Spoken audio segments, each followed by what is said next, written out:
এটা এটা কি করছো তুমি? এখানে হাঁটে হাঁটে কি করছে বুঝবা? হুম। যে প্রত্যেকদিন ঝালের ভুঁইতে তো আমি পানি দিই। এই যে বাড়ির কাছে ঝাল লাগাইছো, দায়িত্ব তো সব আমার উপরে, তাই তো? তুমি তো পানি দিবে না।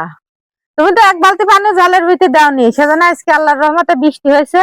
আজ বিকালে আর পানি দেওয়া লাগছে না। এত বৃষ্টি হয়েছে দেখেন, কাদো হয়ে গেছে, দেখেছেন কি পরিমাণ কাদো হয়েছে।